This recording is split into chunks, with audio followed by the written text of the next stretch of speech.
All right, let's dive into something that might just change the way you look at your plate forever.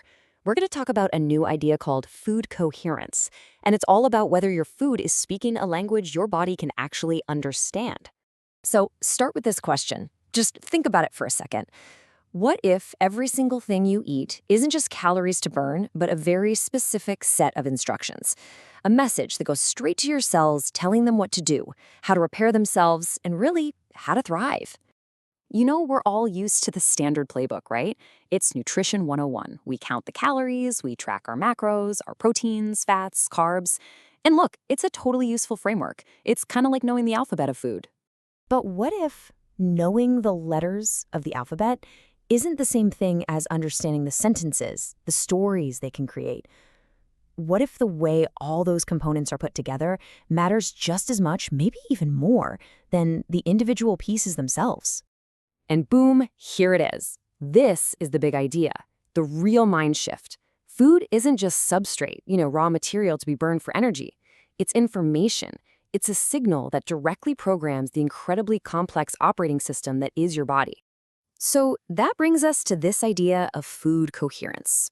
Think of it like this. Coherent food sends a clear, crisp, and really useful message to your body. On the flip side, incoherent food sends garbled, confusing, staticky messages. And those messages directly affect your body's most important fundamental job. And this right here is so important. We tend to think of our bodies as just slowly breaking down over time, but that's not the default setting. The factory default is regeneration. Your body is the self-repairing marvel, constantly working to keep things in balance. The real question is, are we giving it the right instructions to do its job? Okay, so this leads to a fundamental choice your body is constantly making. Is it going to focus on growth and repair, or is it going to hunker down and defend itself from threats? And that choice creates two totally different operating states. So you've got this tale of two systems. On one side, there's the regenerative dominant state. That's your body in thrive mode, right? Resources are flowing to growth, to healing. But on the other side, you have the defensive dominant state. That's survival mode. Your body is just so busy putting out fires that it never gets the chance to rebuild the house. Now, when you're in this regenerative state, everything is just working in harmony. Your body handles challenges efficiently. Inflammation isn't a chronic problem, it's a precise tool that's used when needed and then put away. Your energy is steady, your internal repair crews are working 24/7. This is the goal. This is the state we want to be in. But in that defensive state, everything just gets harder. It's like your body is under constant siege. Chronic inflammation is just the new normal. Cellular stress piles up, your little energy factories, the mitochondria, they become less reliable. And your body actually stops trying to do perfect repairs. It settles for just patching things up with quick fixes, like scar tissue. So what's pushing us into this state? Well, the problem is something we can call noise.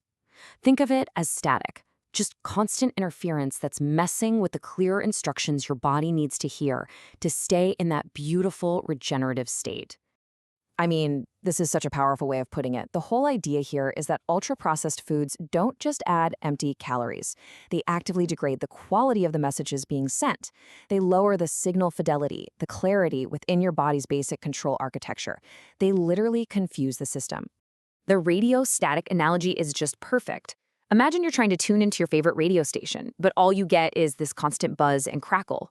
You might catch a little bit of the song, but you're losing all the richness, all the detail. Well, that's exactly what this regulatory noise does to your body's internal communication network. And listen, this isn't just a metaphor. This noise shows up in ways we can actually measure. For instance, increased ApoDG in urine is a direct marker of DNA damage. Elevated HSCRP, that's like a system-wide fire alarm screaming that there's chronic, low-level inflammation everywhere. Altered glutathione status means your body's main detox system is basically running on fumes. An increased sonulin suggests your gut lining is getting leaky, letting stuff into your bloodstream that really shouldn't be there. These are the real biological footprints of a system that's struggling with bad information. So, if the problem is signal quality, how do we measure it? Well, that's where a new idea for a tool comes in, the Food Coherence Index. So how would something like this even work?